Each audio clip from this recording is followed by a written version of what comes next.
إلى حضرة النبي المصطفى محمد صلى الله عليه وسلم جميع إخواني من الأنبياء والمرسلين والأولياء والشهداء والصالحين وجميع أمات الراشدين وجميع أولياء الله تعالى في مشارق الأرض ومغاربها في برها وبحرها ووصل إلى جميع مشايخنا وصل أبو سيد محمد بن علي الملك الحسني أبو سيد أحمد بن سيد محمد بن علي الملك الحسني وسيد الإمام البخاري أمدنا الله بمدد وفاض علينا من بركات وأنوار وعلومهم في الدين والدنيا والآخرة بسر الفاتحة. أعوذ بالله من الشيطان الرجيم. بسم الله الرحمن الرحيم. الحمد لله رب العالمين الرحمن الرحيم مالك يوم الدين إياك نعبد وإياك نستعين اهدنا الصراط المستقيم صراط الذين أنعمت عليهم غير المغضوب عليهم ولا الضالين آمين. Bismillahirrahmanirrahim. Wabi sanadil muttasil ilal Imam Al-Bukhari rahimahullah ta'ala wa nafa'ana Allah bihi wa bi ulumi fid darain. Babul haya fil ilmi wa qala Mujahid la yata'allamul ilma mustahyin wala mustakbir. Wa qala Aisyah Sayyidah Aisyah radhiyallahu ta'ala anha liman nisaul ansar lam yamna'hunnal haya'a ayyafqahna fiddin. Kemarin kita sudah masuk di bab tentang malu di dalam menuntut ilmu. Malu di dalam menuntut ilmu. Kata Imam Mujahid la yata'allamul ilma mustahyin wala mustakbir. Ya, tidak bisa menuntut ilmu, tidak bisa mendapatkan ilmu orang yang malu dan orang yang sombong. Dua orang ini tak bisa dia menuntut ilmu, tak dapat ilmu. Dia orang sombong, macam mana nak belajar? Tak maulah dia datang ke majlis, tak mau. Dia rasa dah pandai, dah bisa. Sombong dia, apa mengaji gitu, kacang lah ngaji macam gitu, dah tahu aku. Atau orang yang malu, nak tanya malu, nak datang malu, akhirnya mati jadi orang bodoh.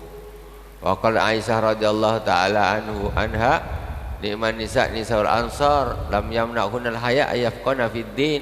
Sebagus-bagus wanita, kata Sayyidah Aisyah istri baginda Rasulullah sallallahu alaihi wasallam, sebagus-bagus wanita adalah wanita-wanita Ansor. Kenapa? Karena wanita Ansor itu rasa malunya tidak menghalangi mereka untuk memperdalam ilmu agama. Nak tanya malu, nak pergi malu, akhirnya bodoh. Makanya kata Sayyidah Aisyah, sebagus-bagus wanita itu wanita Ansor. Dia kalau nuntut ilmu dia tak malu. Nak pergi belajar, malulah. Aku tadi yang kenal, malulah. Aku gini, malulah. Bodohlah tu sampai mati. Inilah orang, kata Sayyidina Imam Mujahid, orang yang pemalu dan orang yang takabur itu tidak akan bisa belajar, tidak akan mendapatkan ilmu. Jadi malu pada tempatnya. Kadang-kadang aneh orang-orang ini, dia mengorbankan satu ibadah, satu hal yang penting hanya karena malu dengan orang lain. Hadis yang pertama, hadatsana Muhammad bin Salam qala akhbarana Abu Muawiyah qala hadatsana Hisham an Abi an Zainab nati Ummi Salamah an Ummi Salamah qala ja'at Ummu Sulaim ila Rasulillah sallallahu alaihi wasallam. Sayyidah Ummi Salamah bercerita, datang Ummu Sulaim kepada baginda Rasulullah sallallahu alaihi wasallam. Faqalat, ya Rasulullah, innallaha la yastahyi minal haqqi. Ummu Sulaim datang ke Rasulullah, kemudian beliau berkata, ya Rasulullah, sesungguhnya Allah itu tidak malu di dalam perkara yang hak, perkara yang benar. Perkara kalau betul tu tak usah malu tu. Tak ada kalau betul malu tu tak ada. Salah malu, betul tak ada yang malu. Kata Sayyidah Ummu Sulaim. Kemudian fahal alal mar'ati min ghuslin idza talamat. Jadi kata ini mukaddimahnya Sayyidah Ummu Salamah, kata ya Rasulullah, Allah itu tidak malu di dalam kebenaran. Jadi maksudnya dia nak ada satu hal yang dia nak tanyakan, tapi sebetulnya hal ini bisa membuat seorang ini malu nak bertanya. Tapi Allah enggak malu kok, kalau benar tak usah malu. Untuk kebenaran enggak usah malu, ngapain malu? Akhirnya Sayyidah Ummi Salamah bertanya kepada Rasulullah. Kata Sayyidah Ummi Salamah, "Ya Rasulullah, apakah fahal alal mar'ati min ghuslin idza talamat?" Apakah wajib bagi perempuan mandi ketika dia mimpi berhubungan badan, berhubungan suami istri, ya, atau mimpi pada waktu itu mimpi keluar mani. Ini biar jelas, nanti salah pula. Apakah wajib mandi? Qala Nabi sallallahu alaihi wasallam, "Idza ra'atil ma'." Kata Rasulullah, ketika wanita tersebut melihat mani, maksudnya cairannya ada, bekasnya ada di pakaiannya, kata Rasulullah. Jadi maksudnya apa? Ada orang yang mimpi seperti itu, tapi waktu mimpi gitu, tetapi tidak, hakikatnya itu tidak sampai keluar. Nah ini, maka kan ya Rasulullah, ketika Sayyidah Ummi Salamah bertanya, "Ya Rasulullah, apakah wajib bagi perempuan mandi ketika dia mimpi apa yang enak bahasanya nih? Paham lah ya Tok ya. Jadi mimpi menunjukkan orang dewasa tuh.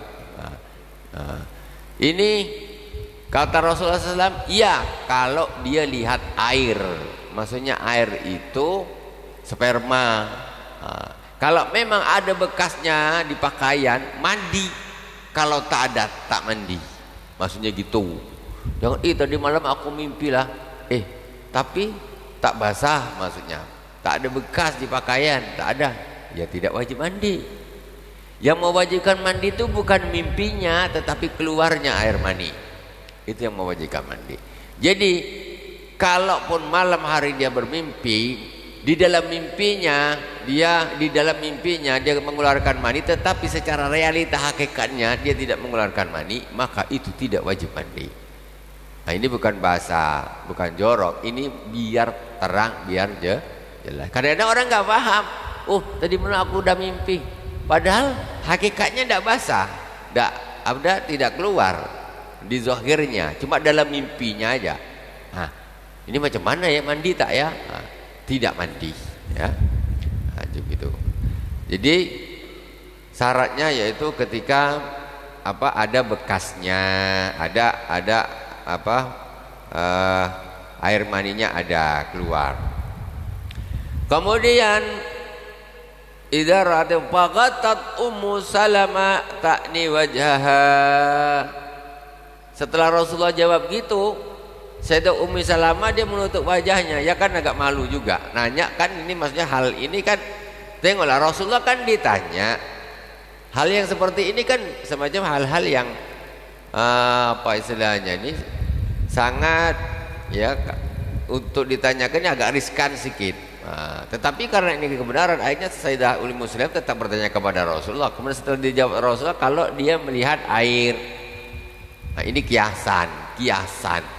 Jadi penuh dengan kiasan, enggak semua dengan makna sesungguhnya. Kalau melihat air apa? Waktu mimpi itu tidak. Jadi setelah itu Ummu Salamah menutup wajahnya dia. Menutup wajah, macam malu gitu namanya perempuan. Kata Rasulullah, dia kalau dia nengok ada bekasnya, ada air maninya, ya wajib mandi. Kalau melihat. Akhirnya Ummu Salamah menutup wajahnya, malu dia. Malu. Wa qalat ya Rasulullah, wa tahtalimul mar'atu, qala taribat jaminuk fa bima yusbihu waladuha. Kemudian Sayyidah Ummi Salamah bertanya lagi, ya Rasulullah, apakah perempuan itu bisa mengeluarkan mani? Katanya. Apa bisa kata Rasulullah? Engkau ini macam mana? Kalau enggak macam mana perempuan itu bisa punya anak? Kata Rasulullah sallallahu alaihi wasallam. Jadi begitu. Jadi bukan berarti khusus laki-laki saja, tidak, perempuan juga sama. Tapi Sayyidah Ummi Salamah memberanikan diri, dia bertanya. Padahal hal ini adalah satu hal yang biasanya kalau nak tanya nih malu. Ibu-ibu ngaji yang nak tanya malu, dia malu. Malu macam gini ini yang menyebabkan ilmunya tidak masuk, tidak mendapat ilmu. Tak boleh tanya.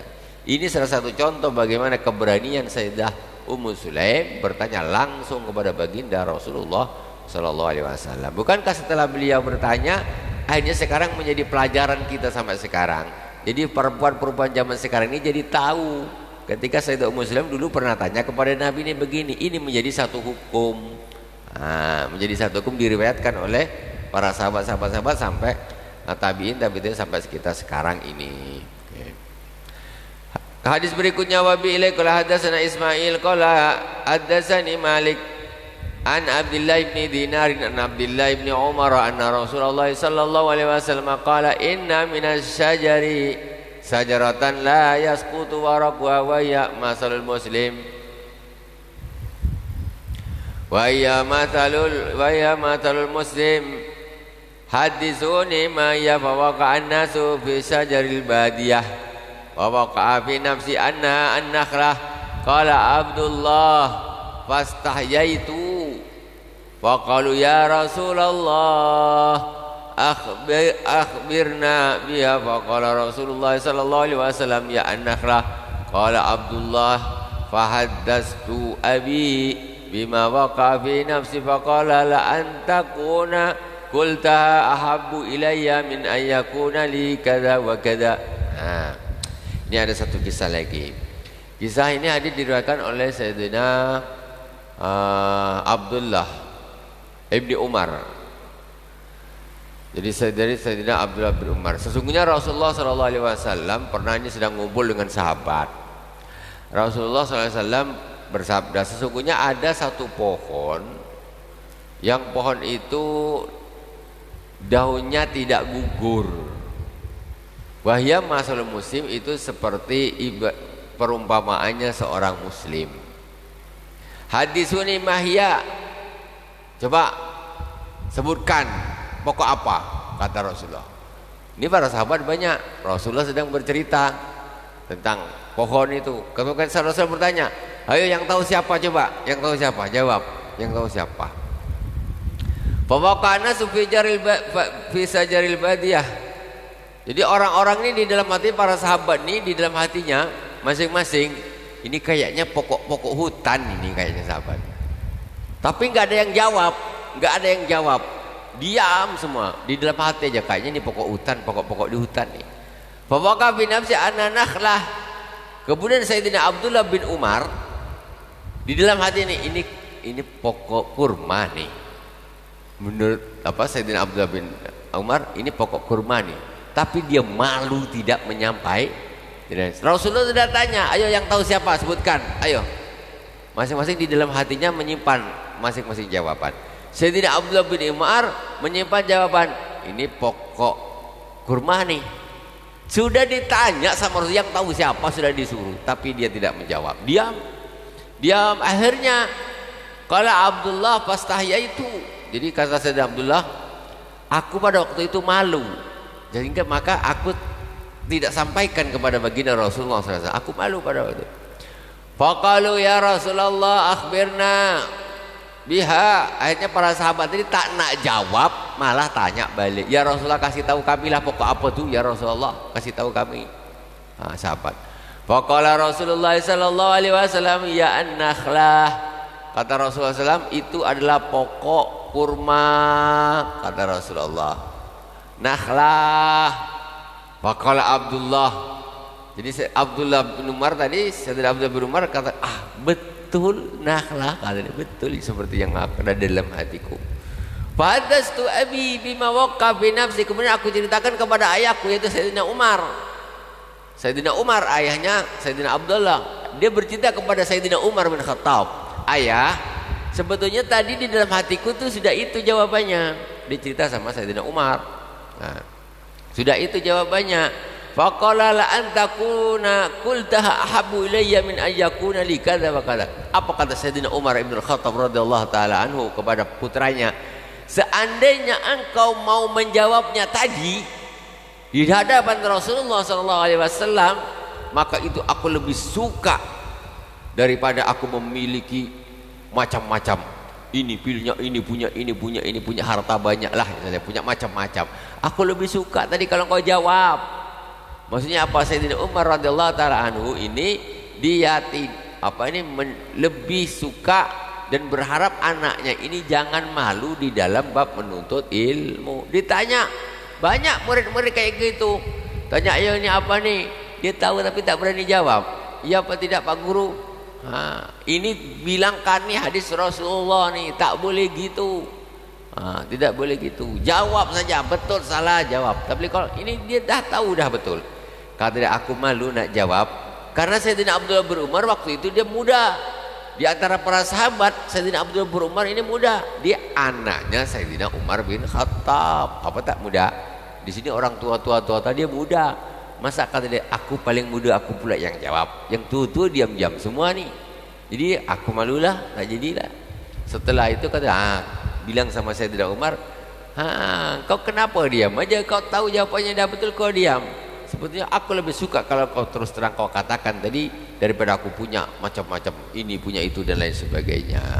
Nah, inilah bagaimana Rasulullah Shallallahu Alaihi Wasallam juga Sayyidina Umar di sini menegaskan bahwa di dalam menuntut ilmu itu tidak boleh malu, ya, tidak boleh malu. Malu pada tempatnya, malu kalau melakukan kesalahan, malu di dalam perkara yang hak tidak, ya.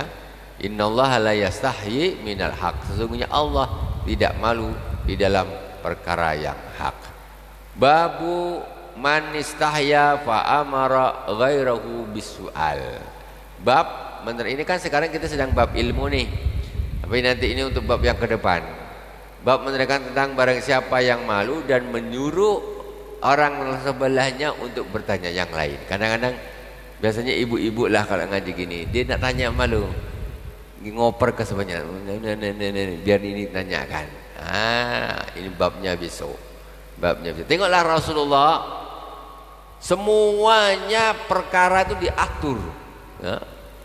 Ya, mulai itulah tadi. Jadi tidak ada hal yang tidak diatur oleh Islam. Mulai dari masuk WC sampai masuk gedung DPR dan istana negara itu diatur sama Allah SWT. Jadi masuk politik ini urusan macam gini aja diatur, apalagi urusan politik. Nah, itu mesti di dalam Islam itu mesti ada, ya. Alhamdulillahirabbil alamin. Semoga majlis kita berkah, ya. Dari awal sampai akhir mohon atas segala kekurangannya, mohon maaf atas segala kekurangan. Subhanakallahumma bihamdika asyhadu an la ilaha illa anta astaghfiruka wa atubu ilaik. Wa sallallahu ala sayyidina Muhammadin wa ala alihi wa sahbihi wa baraka wa sallam. Alhamdulillahirabbil alamin. Wassalamualaikum warahmatullahi wabarakatuh.